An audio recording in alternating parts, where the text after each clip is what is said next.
आशा करता हूं आप सब बहुत अच्छे होंगे। मेरा नाम है सिद्धांत अग्निहोत्री। स्टडी ग्लोस पे आपका बहुत बहुत स्वागत है। दुनिया के लिए सबसे बड़ा खतरा है स्पेस डेब्रिस। ठीक है, चाइना का एक सैटेलाइट का बहुत बड़ा टुकड़ा साउथ पैसिफिक ओशन में गिरा है। अमेरिकन कमांड सेंटर ने ये जानकारी दी है। लॉन्ग मार्च 5B इनका जो सैटेलाइट है वो गया ऊपर। 2 स्टेज रॉकेट था, तिंगोन स्टेशन में जाना था, लेकिन वही चीज़ है कि गिर गया ये। बात करेंगे हम दोस्तों, लेकिन उससे पहले अपने ज्योग्राफी कोर्स की बात कर ले। कल क्लास होगी। प्रतीक सर की तबीयत एकदम फिट एंड फाइन है। आपको बता दूं कि टेलीग्राम ग्रुप हमारा ज़रूर ज्वाइन करें। और टेलीग्राम ग्रुप स्टडी ग्लोस का नहीं, टेलीग्राम ग्रुप आपको या तो अपनी रिसीट हेल्पलाइन नंबर पे भेज दीजिए, ठीक है, नहीं तो आपको ऐप में ही टेलीग्राम ग्रुप का लिंक मिल जाएगा। उसको अगर ज्वाइन नहीं करेंगे तो क्लास मिस हो जाएगी। हालांकि रिकॉर्डेड आपको मिलेगा ही, जो भी क्लास लाइव होगी और रिकॉर्डेड फॉर्म में आपको ऑलरेडी मिल जाएगी। तो ज्योग्राफी आपको टिप पे हो जाएगा। खाली 300 रुपये का कोर्स है, कल तक लास्ट डेट है, ठीक है। चलो बात करेंगे हम स्टेप बाय स्टेप। सबसे पहले कितनी बड़ी सैटेलाइट थी?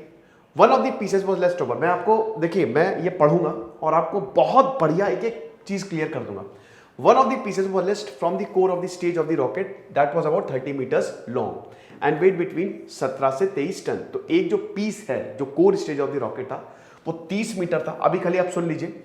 और 17 से 23 टन के बीच में था। वेस्टर्न स्पेस एजेंसी ने बोला है it was one of the largest pieces of debris re entering in the near past. अब एक एक चीज को समझते हैं। देखो, 1957 को जब स्पुतनिक रशिया ने लॉन्च किया तो इतिहास रच गया। हमको ऐसे धरती दिखती है, हमको लगता है धरती कितनी खूबसूरत बा।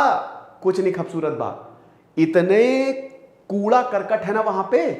ग्रेविटी मूवी देखिए, अभी जाके देखो। ग्रेविटी मूवी पे साइंटिस्ट स्पेस पे काम कर रहे होते हैं, डिब्री टुकड़े जो होते हैं सैटेलाइट के वो टकरा जाते हैं, खत्म हो जाते हैं।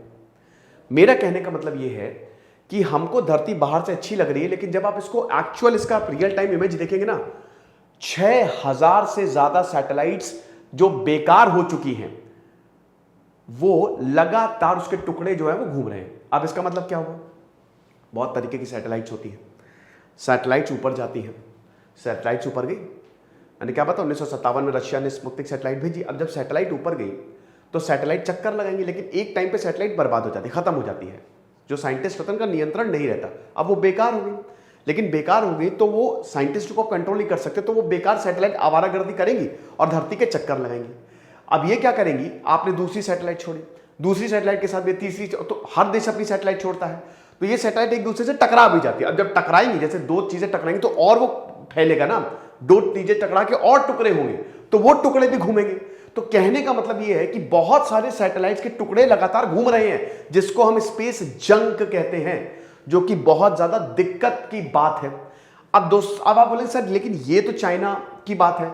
चाइना के लिए बहुत बड़ी प्रॉब्लम ये है। देखिए, होता क्या है कि जब सैटेलाइट ऊपर जाता है तो 3 स्टेज होती है, 4 स्टेज होती है। उसका इंजन को क्या, जो उसके थ्रस्टर्स होते हैं वो उसको ऊपर ले जाते हैं, है ना, जो उसके लॉन्चर्स होते हैं वो ऊपर ले जाते हैं लॉन्च व्हीकल्स के थ्रू।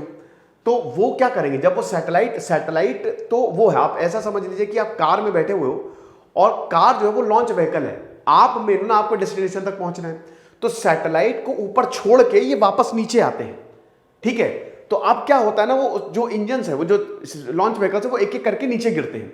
तो बहुत सारे जो इंजन, वो जो लॉन्च व्हीकल्स है, वो छोटे छोटे पार्ट जो होते हैं वो स्पेस पे ही खत्म हो जाते हैं, जल जाते हैं। लेकिन जो बड़े पार्ट्स हैं वो एटमॉस्फेयर में एंट्री करते हैं, जिसको कहता है री एंट्री। स्पेस जंक को खत्म करने का बहुत अच्छा तरीका साइंटिस्ट ने खोज निकाला है कि इतना ज्यादा स्पेस जंक हो गया है तो उसको एटमॉस्फेयर में वापस लेके और वहीं पे ही मार दो, वहीं पे उनको खत्म कर दो। स्पेस जंक को निपटने के लिए बहुत ज्यादा, क्योंकि बहुत डेंजरस है ना, साइंटिस्ट काम कर रहे हैं, उनसे टकरा गया स्पेस जंक। भाई मान लीजिए किसी दूसरे देश की सैटेलाइट से रशिया की सैटेलाइट से स्पेस जंक मान लीजिए टकरा गया, तो युद्ध हो सकता है। रशिया बोलेगा अमेरिका ने जानबूझ के हमारी सैटेलाइट को तोड़ा है, युद्ध हो सकता है, युद्ध जैसी स्थिति पैदा हो सकती है। तो बहुत सबसे बड़ा खतरा है ये दुनिया के लिए। हमारे कम्युनिकेशन सिस्टम जिस पे पूरी दुनिया चल रही है वो ठप हो सकते हैं। तो इसीलिए स्पेस जंक को खत्म करना जरूरी है। अब होता क्या है कि जब आप सैटेलाइट लॉन्च करते हो तो सब कुछ नीचे गिरता है। सैटेलाइट तो ऊपर पहुंच गई, लेकिन जो लॉन्च व्हीकल्स है वो नीचे गिरेंगे ना।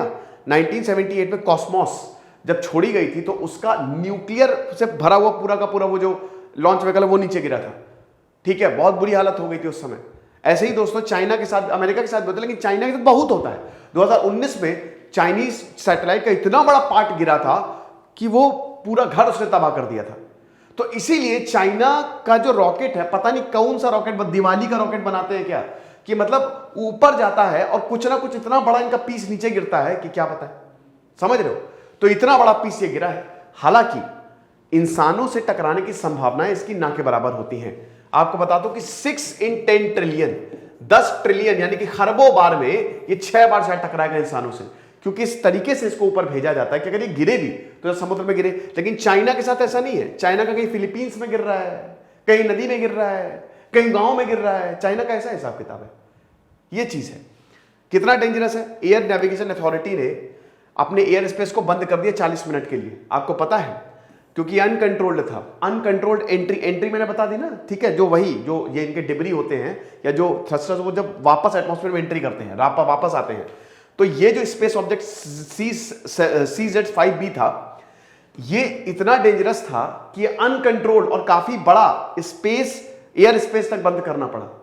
अनकंट्रोल जिसपे आपका कंट्रोल ही नहीं है। आमतौर पे कंट्रोल होता है ना, आपको पता चलेगा कैसे ये नीचे आएगा। क्या ये पहले भी हुआ है? फ्राइडे का इंसिडेंट चौथी बार था जब चाइना पहले भी, मैंने बताया ना, चाइना का रॉकेट गया तो बस हनुमान चालीसा पढ़ना शुरू कर दीजिए। इनमें 2020 during the rocket first deployment, fragments had landed in Ivory Coast, causing some damage of buildings. Debris from the second and third flights had plunged into the Indian Ocean and near Philippines. 2020 में ऊपर गया, गिरे टुकड़े, कुछ Indian ocean में गिरे, कुछ Philippines में गिरे। 2019 में तो बहुत बुरी हालत थी, पूरे गांव पे ही टुकड़ा गिर गया था, ठीक है। Rocket of the same design is expected to used again in 2023। Leo 2023 में सेम डिजाइन का रॉकेट अगले साल ही यूज करने वाले हैं। अब पता नहीं किसके ऊपर गिरेगा ये, है ना। लो रिस्क से चाइना तो कुछ भी बोलेगा। Media reports quoted Li Jianzhou, spokesperson for the Chinese, as saying, "Descent of the last stage of a rocket is an international practice, and that Long March 5B rocket are designed with special technology. Most of the components will burn up and be destroyed during the re-entry process, and the probability of causing harm to the aviation activities and on the ground is extremely low." क्या बकवास है, कुछ नहीं होगा। ये कह रहे हैं कुछ नहीं होगा भैया, हम एकदम बढ़िया तरीके से एहतियात बरतते हैं। आधे से सब कुछ जल जाता है, एटमॉस्फेयर में आते ही सब जल जाता है, तो इंसान को कुछ चोट नहीं लगने वाली है। हम एडवांस टेक्नोलॉजी का यूज करते हैं। एक सवाल है मेरा, मैं कई बार इसका जब भी सैटेलाइट की बात करता हूं तो लॉन्ग मार्च पे तो मैंने लेक्चर भी लिया है। आप मुझे बताइए कि चाइना के जो सैटेलाइट्स हैं, आप सब देखेंगे उसका नाम लॉन्ग मार्च होता है। ये मुझे कमेंट बॉक्स में बताइए क्यों होता है, लॉन्ग मार्च ही क्यों रखा जाता है, ठीक है। तो ये हिसाब किताब है। फिर उसके बाद लॉन्ग मार्च 5B, ये हेवीएस्ट पेलोड, मतलब जो बहुत भारी भरकम सैटेलाइट है ना, उनको ये ले जाता। तिएनगोन स्पेस स्टेशन पे ये ले जा रहा था। और स्पेस स्टेशन आपको पता है वहाँ पे एक्सपेरिमेंट्स होते हैं, वहाँ पे साइंटिस्ट होते हैं, वहाँ लगातार एक्सपेरिमेंट, घड़ी वड़ी सब सही करते रहते हैं, ठीक है। वहाँ पे बायोलॉजी के एक्सपेरिमेंट होते हैं, बहुत सारी चीज़ें हैं। तो ये वहीं पे ही ले जा रहा था और वहाँ पे ये हादसा हुआ। लेकिन दोस्तों ये बहुत बड़ी बात है, क्योंकि इससे पहले भी अमेरिका ने चेताया है कि चाइना वाले कुछ समझ नहीं आता इनका, कि कहाँ से सैटेलाइट लॉन्च कर रहा है, कहाँ पे गिर रहा है, ये काफ़ी ज़्यादा डेंजरस हो जाता है, ठीक है। ये हिसाब किताब था। और हमारे ज्योग्राफी कोर्स को आप जरूर अवेल करें, आपको बहुत ज़्यादा फायदा होगा, मजा आ जाएगा। दिस इज सिद्धांत अग्निहोत्री साइनिंग ऑफ।